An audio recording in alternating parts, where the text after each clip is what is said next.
Okay, Broadway lovers, we are here with David Sheward, a Gold Derby contributor and veteran Broadway journalist, longtime executive editor of Backstage. And we're going to take a look here at the 2015 Tony Awards season. David, it's really early. It's really unfair of us to do this. It's actually the last, or what's the first day of February today. But what the hell? Do it anyway. Give us a, just size up in general what you think is what it all looks like now.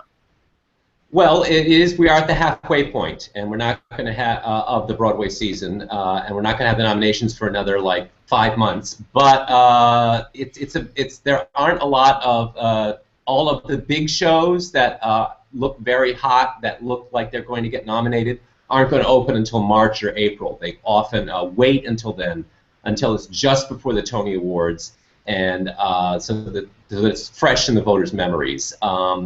Among the shows in the musical category, shows that are going to be opening in April are there's a musical version of Dr. Zhivago, which sounds very interesting.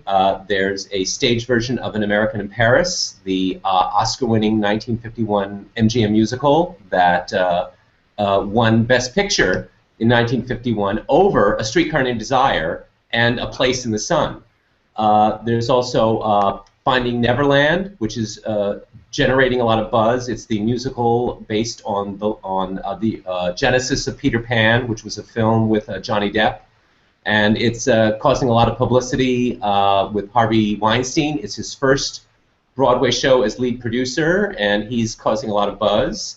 And the show that I'm really excited about was a big hit off-Broadway last season called Fun Home, which is based on Alison Bechdel's graphic novel about a young lesbian woman coming out and how it affects her family, including her closeted gay father. And when it was off-Broadway, it won almost every possible award it could for Best Musical, including the Lucille Lortel Award, the Obie Award, and the New York Drama Critics Circle Award. As you may know, if a show is off-Broadway, it's not eligible for the Tonys. So it's moving to Broadway in April, and now it will be eligible for the Tonys. Those are the shows opening in April. Sorry, go ahead. No, what I was going to say, April and March. What's fascinating is, the first ones you recounted all very successful films and it turned into musicals, and then that last one, the one that did so well off Broadway, is sort of an original piece. I guess the one show that has opened, and you can sort of now see why some shows wait until March or April, is Honeymoon in Vegas opened a few weeks ago, right? Another film turned tuner, and it got great reviews, but they cannot sell seats in these winter doldrums, can they? Yeah, it's very, very strange. I really liked it. I thought it was a really good show. I think it may be just that I think you're right. It's the winter. The film was not a huge favorite. I mean, it was popular from 1992 with Nicolas Cage, James Caan, and Sarah Jessica Parker. And the big star they have is Tony Danza, who's a nice guy and very talented, but he's not like a huge, enormous star like a Hugh Jackman or a Nathan Lane. Or Neil Patrick Harris. So I think it's a combination of it not being a hot title that everybody loves, and it's not having a huge, enormous star in it. And even though it's gotten really good reviews, it's still not selling the seats. Maybe if they had waited till April, they would have done better. I don't know. Because it makes you wonder. I mean, Ben Brantley wrote a Valentine to the piece. I mean, he likened Tony Danza to Sinatra, and you wonder even if. I assume with Fun Home, I mean, it must have gotten rave reviews off Broadway. It's coming to Broadway, but that doesn't exactly sound like the ladies from Schenectady want to see that on a Wednesday matinee. Like, do these critical successes sometimes have a hard time selling tickets, even with the great reviews? Yeah, sometimes. I mean, a couple of years ago, you had sort of a similar situation with a show that was a pretty big hit off-Broadway called Urinetown. Right. And it moved to Broadway, and it was very interesting. Its main competition was Thoroughly Modern Millie. So you had the classic battle of an off-Broadway, quirky, weird show versus a commercial appeal show. You know, the movie from 1967 that everybody loved, and you had all these songs it was sort of pre-sold, and it was very ironic. Urinetown won for Best Direction and Best Score, but Thoroughly Modern Millie won for Best Musical. And aren't we seeing the opposite trend now, sorry, David? I want to say one thing, just because Sure. we have to acknowledge that one of the producers of Thoroughly Modern Millie was Whoopi Goldberg, and that's Yes. how she got the T in her EGOT. Yes. Yes. She got her Tony by producing Thoroughly Modern Millie. So Yes. sorry, Tom, I know you wanted to make a much more Right. Don't we have the opposite trend now, which is that the derivative musical is losing to the original one?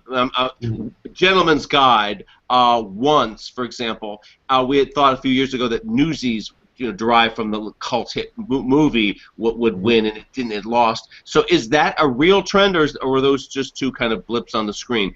Has it shifted away from the derivative things based on classic titles? In other words, does Zhivago and American in Paris have a disadvantage going into this Tonys? Well, perhaps. I think last season we began to see a trend of that with A Gentleman's Guide to Love and Murder winning over Beautiful, the Carole King musical.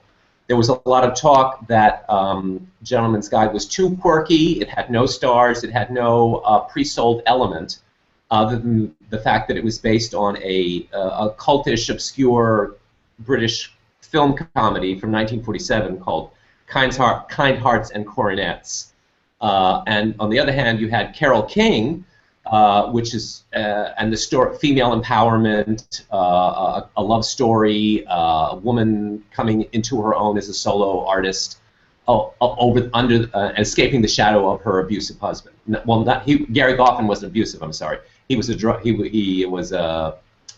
he fooled around and took a few too many recreational drugs as depicted in the musical. But it's hard to say if we are beginning to see. You're right. Once was more of a cultish kind of a thing, but I think that the general agreement was Guide was such a good show and had the incredible device of Jefferson Mays playing all 8 roles, and it was so entertaining. And I think that's why it won over Beautiful, which was a great show, but not as inventive. And we'll see what happens. I don't. It's too early to tell if that's reversing. I think with the Tonys, you're always going to. You can usually say that the big award for Best Musical is usually going to go to the more commercial viable hit. That didn't pan out. That didn't pan out last year, but it's too early to say this year. And that presumption is based on the fact that there's such a huge voting block of the producers, right, who handle the road tours, and so we presume that they want what the Tonys do have a huge impact economically on these shows. So the thinking is that they are looking for a show that's going to have longevity on the road and make some cash. Right? Yes, that was the thinking about. Right. It's interesting because really they got the best of both worlds last year because the Carole King musical just has a built-in audience. It doesn't need Tonys to get people to come see it on the road. Who doesn't love Carole King? Whereas now Gentleman's Guide becomes a big hit after those Tony Awards, after it gets showered with all those Tonys, and now it's a viable show on the road. David, I know that last year the Tony nominating committee, which was a very select group of, I think, 30 theater professionals, they had last year for the first time the ability to expand those 2 categories, the big marquee categories of play and musical, and they chose not to in the case of Best Musical, in a show that closed, a beautiful show, Bridges of Madison County, when it didn't get nominated. That's Jason Roberts Brown, who did the music for Honeymoon in Vegas. I mean, could the same thing happen to him this year, where his show could be the 5th nominee and doesn't get that nomination? It's possible. I mean, right now they are still, in spite of the good reviews, they are having trouble at the box office, and it may close, just like Bridges of Madison County. He may have the same thing happen to him twice, which is, I feel terrible for him. But it may happen. If a show is closed, that automatically damages his chances for for getting a Tony nomination for Best Musical. I mean, he did win for Best Score and Best excuse me, Best Orchestrations last year, even though the show had closed. It's really if it's still running by the time the Tonys come around, he may get that 5th nomination. It may happen. Right, and then so of these other ones, the Dr. Zhivago, American in Paris. Then there's a couple of others. There's one called It Should Have Been You. Oh, right. Yeah. There are a couple of others. There's It Should Have Been You, The Visit with Chita Rivera, and Something Rotten. Let's see. Well, It Should Have Been You.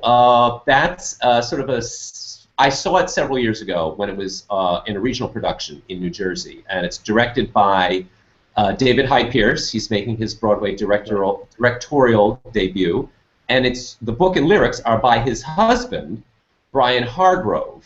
And one of the leading roles is being played by David Burkta, who is Neil Patrick Harris's husband, who's making his return to Broadway after being, after being together, after being in the marriage with Harris for several years and being living on the West Coast.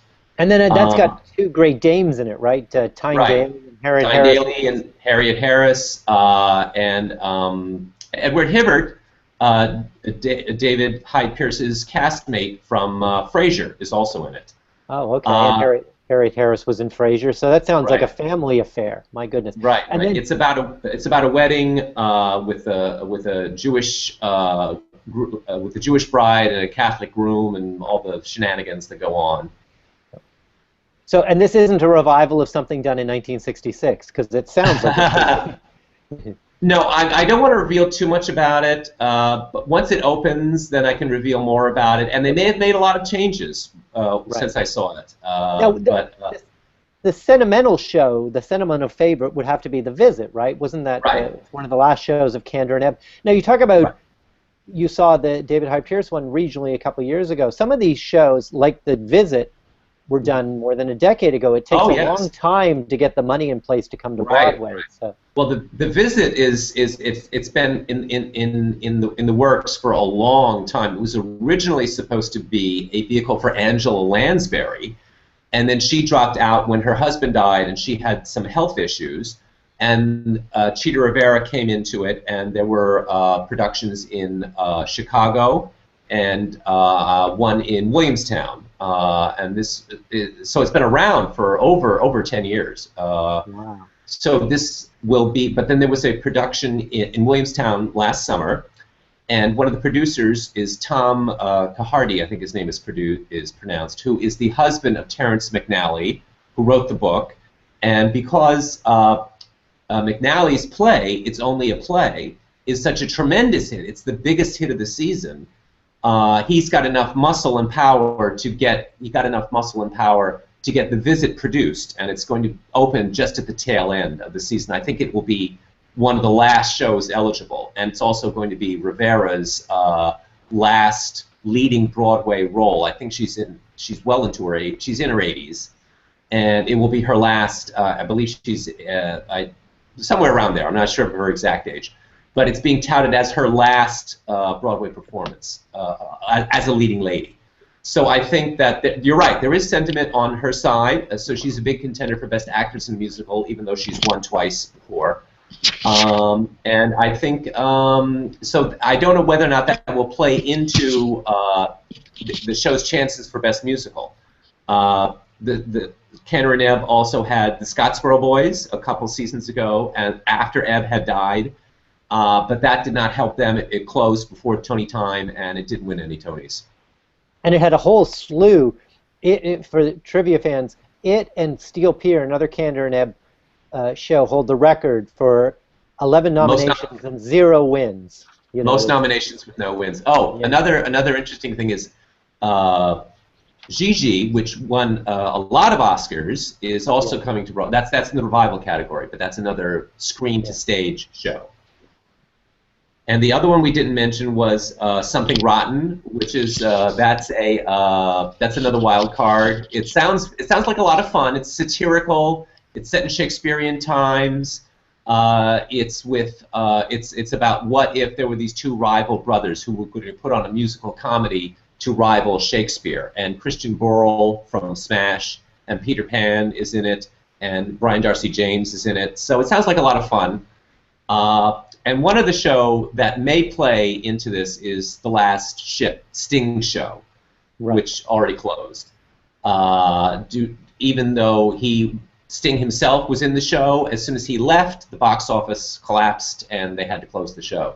That may still get a Best Musical nomination. Sting himself, I think, will get a nomination for Best Score. Oh, I don't think it'll win, but I don't think he might even win Best Score. That's a possibility. Yeah. Now on the play side, I mean, there's a few that have opened, and these it seems like the British are coming. The British are coming this year. Oh yeah. Yes. The British we do like them a lot. You have what's called a snob hit. If a show is a hit in London, then it comes in automatically, and there's a certain segment of the Broadway audience that will pay money to see it, even though there are no stars in it. And the leading frontrunner in that area right now is The Curious Incident of the Dog in the Nighttime, which is a brilliant. I mean, it's just brilliant. It's directed by Marianne Elliott, who also directed War Horse. And it's just a brilliant production. It's the frontrunner right now for Best Play. Its nearest competition right now is Constellations with Jake Gyllenhaal and Ruth Wilson, who won the Golden Globe for The Affair on Showtime. And it's a short play. It's only 70 minutes, but the acting is really, really good, and that is also a British production, so that's its nearest competition right now. And then we just saw Dame Helen Mirren snapshot on the subway yesterday. Oh yes, I saw that. I saw it. Yeah. I saw it on Facebook and said, "My God, that looks just like Helen Mirren," and it was. And it was. She's in rehearsals, I guess, for the audience, right? This is her reprising her role as Oscar-winning role as Queen Elizabeth in a very interesting play for British audiences. Do you think American audiences are going to take to a play about the Queen and her various prime ministers? I think so. I think that, first of all, it's got Helen Mirren as Queen Elizabeth. And incidentally, she's also won an Emmy for playing Queen Elizabeth I. So if she wins a Tony, then she will have won 3 of the 4 major awards for playing a queen named Elizabeth. I think the Broadway audiences really do love. They're very Anglophile. They love British stuff, and it's been a big hit in London. And so it should be. I think that's the third British play that's the one to watch in the Best Play category, opposite Curious Incident and Constellations. Now, what about we did have Wolf Hall? What about Wolf Hall? That's this big. Oh, that's the right. Yeah. That's the fourth. That's another one. We may have all British nominees. Oh, okay. Wolf Hall it's a 2-part adaptation of the award-winning historical novels by Hilary Mantel about the court of Henry VIII and the manipulations of his counselor Thomas Cromwell to obtain a divorce from his Henry VIII's first wife, Catherine of Aragon, so that he could marry Anne Boleyn and produce a male heir. And it's a 2-part evening show, and those usually do pretty well at the Tonys. We've had Nicholas Nickleby and The Coast of Utopia both won Best Play when one was a 2-part evening, a 2-part show, and the other was a 3-part show. Angels in America is also a 2-part production, but those were produced in separate years, so it won Best Play 2 times in 2 separate years. But now there could actually be an American nominee, right? Like this, maybe the one that won the Pulitzer last year. I mean, could that? There's Disgraced. Yeah. It may get a nomination, but it is closing in March. It won in 2013 for its off-Broadway production, and it's a play about a Muslim American lawyer who has a dinner party with some friends, and everything explodes, just like in Who's Afraid of Virginia Woolf and God of Carnage. So that's a theme in a lot of shows. If you're in a Broadway play, don't invite people over to dinner or there'll be fireworks. But it's going to close. It's closing in March, and I don't think it has much of a chance to win. The other American play that opens there are a few other American plays. Okay. The biggest contender before the end of the season is called Airline Highway, and it's by Lisa D'Amour. It's directed by Joe Mantello, who won 2 Tonys for Assassins and Take Me Out, and it's about it takes place in New Orleans, and it's about people who are surviving Hurricane Katrina and have a big block party in the parking lot of a motel where they're all staying because they've all been displaced. And it's big. It's got a huge cast. It sounds great. I'm really looking forward to seeing it. So that may be right. It's from Steppenwolf, isn't it? Which gave us August Osage County. Right, Okay. right, and it's got a big cast. It's got a huge set. It's got a lot of life and characters, and it sounds like a lot of fun and a lot very, very interesting. I'm really looking forward to seeing it. Well, Tom, we were at August Osage County together, so we'll have to. Yeah, I know how much you love that. So we'll have to. No. Well, that's actually let me pipe in here. Yeah. Paul and I came out of Sure. August Osage County, and I just trashed it. I said, that is the most pretentious piece of drivel. And I said, just what, Paul? And I made a prophecy then. I know, because at that point they had already had the screen, the film version lined up to do. And I said, the minute that people actually get a look at this thing up close, all its flaws will be seen, and it'll be seen for the piece of junk that it is.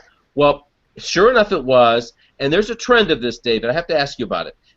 The winner of Tony Award for Best Play, you know, God of Carnage, History Boys, August, Warhorse. These things get to the silver screen, and they don't just fail to succeed. They are bombs. Now, my question to you is, you know, in the case of Carnage, I thought it was a fine little trifle to see on stage. It's certainly not a great play of literature that'll be that should be performed for the ages, or either History Boys. I thought was rather light and silly and simple, but.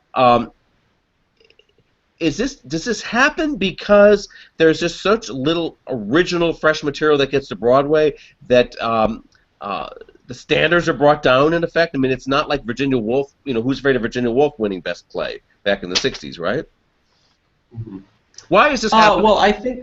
Well, I think that a lot of, like, for example, Warhorse, the film version was not, it was based more on the novel than on the play. And the reason the play was such a huge success was because of Marianne Elliott's direction and the puppets and the theatricality of it.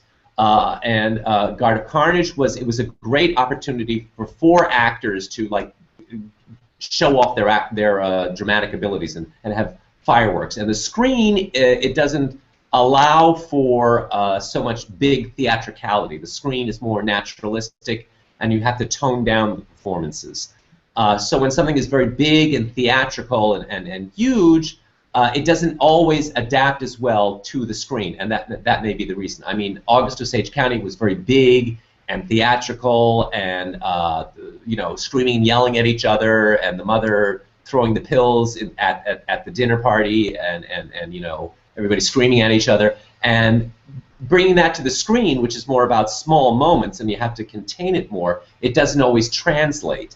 So I don't think it's so much that the plays are bad, it's that they're more theatrical and more suited toward the plays, are more suited towards you know, a stage, and not so much to the film medium. I think that may be another reason why we had this long period where Broadway musicals didn't come to the screen, and you had to find the right way to get them on there. And Rob Marshall has done that in Chicago and Into the Woods and all that, where he's found a way to adopt it so that modern audiences can accept it. But I don't think it's that the plays are bad. I think that they are more suited to the stage than to the screen.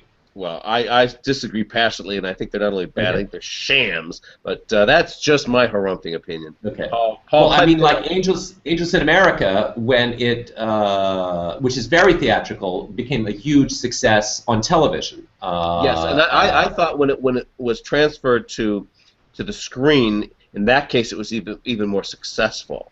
I thought it was even improved. Yeah, you had. Oh, go ahead.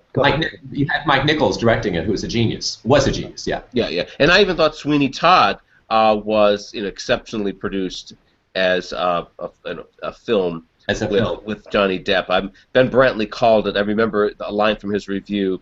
of the film nigh on the masterpiece. I went, yeah, Ben, baby, go, go. But I just think some of these plays are lightweight. Yeah, it's interesting with what you were talking about TV versions, because Wolf Hall, those two novels, has been made into a television event that'll be on in PBS, I believe, in April and May.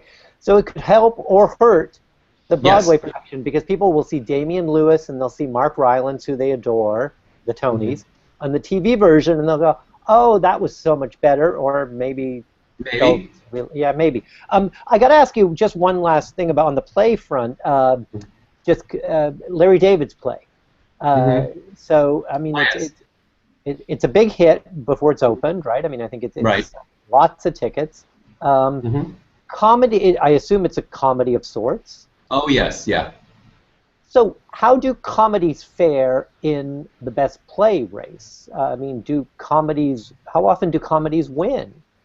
Not usually. It really depends. Let me see. Last year we had Vanya and Sonia and Masha and Spike by Christopher Durang, won Best Play, which had little hints of drama, but it was overall a wild comedy.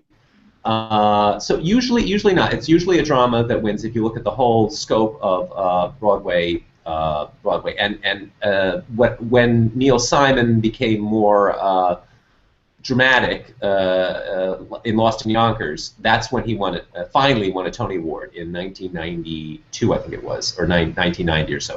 He hadn't won before. All those hits in the 60s and 70s, the ones that Mike Nichols was winning for directing, those Neil Simon plays, none of those plays won. The ones right. Plaza Suite did not win. Wow. Yeah. Now they used to have this thing where it was Best Play and Best Playwright. I think it was one year it was Best Producer and Best Playwright, and they divided it that way. I think, and I think he got Best Playwright for The Odd Couple. I'll have to check that. But Best Play was Luther by John Osborne. So I'll double check that. I'm absolutely sure. Oh, okay. And he wasn't even nominated for Brighton Beach Memoirs, which but it wasn't until Lost in Yonkers that he won Best Play, and then he won again for Biloxi Blues. Wow, well, they're a fascinating award, and then of course we just have to give a shout out.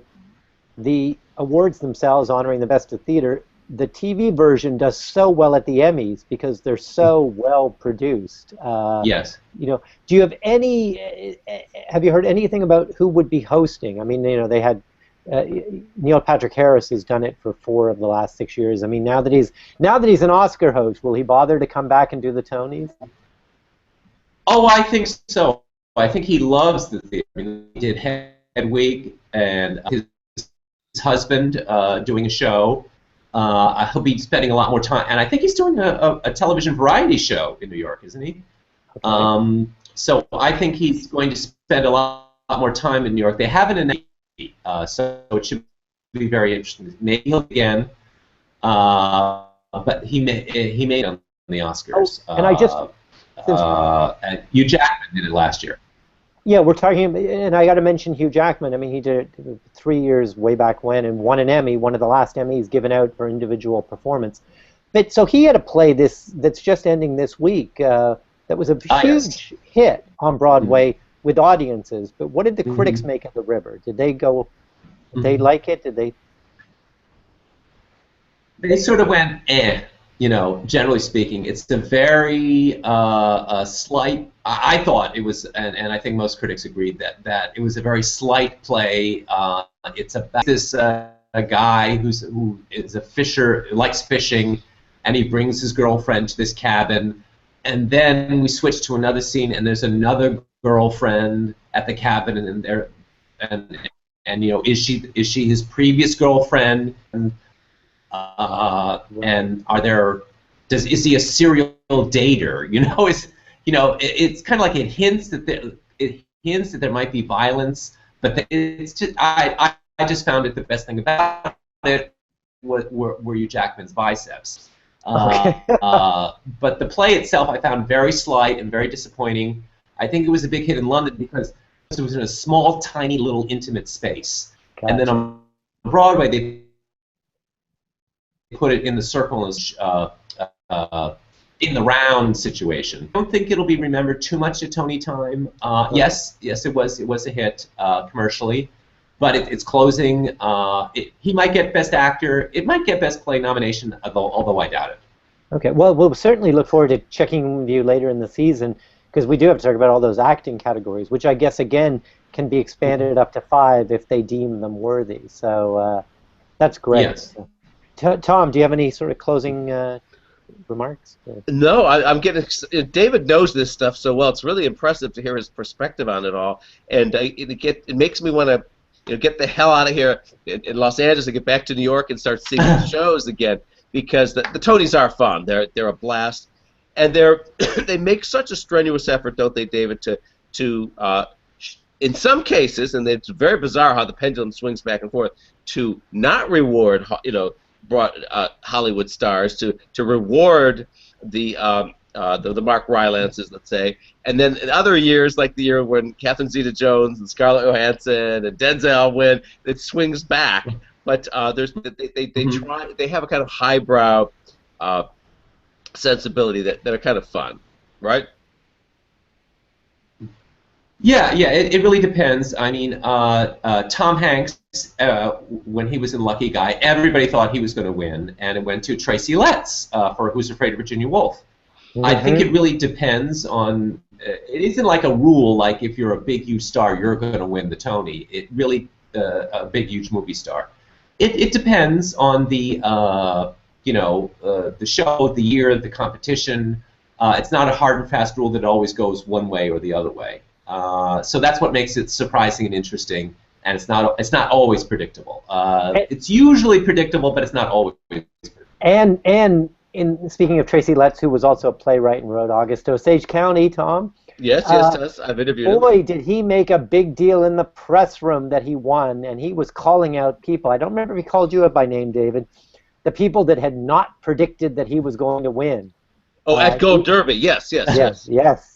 So I mean, these people pay attention to us. Attention must be paid, and it is to Gold Derby. Yes. They not only pay attention, by the way, David, that right after Eddie Redmayne won the SAG Award, he went backstage and called me to thank you for the prediction. They really do monitor this. And speaking of you predicted Michael Keaton? No, I had predicted him, and everyone else had ditched Redmayne for Keaton, and he was watching so closely he noticed that I was sticking with him, so he had to call afterwards. By the way, speaking of predictions at Gold Derby, David has a fantastic track record of predicting at Gold Derby and beating the other pundits. He last came in first for predicted the nominations for the Tonys in 2013. Paul is your toughest competition, David. He's damn good at this too. I think he won last year, so I want to see this clash of titans this year between the two of you. Oh yeah, I'm actually going for my EGOT because I also did the best at the Emmys. So if you're watching this, predict the Grammy this coming weekend, everyone, and then the Oscars in a couple of weeks. So we'll have the Tony Prediction Center launched probably in March once the season shakes out a bit. Once David tells us which shows to put in there. Absolutely. Meantime, we're going to wrap up here. Thank you, David, for joining us here and for joining us at Gold Derby. You're going to add a lot of special excitement and insight into the Tonys race, and we appreciate it. Yep. Bye-bye.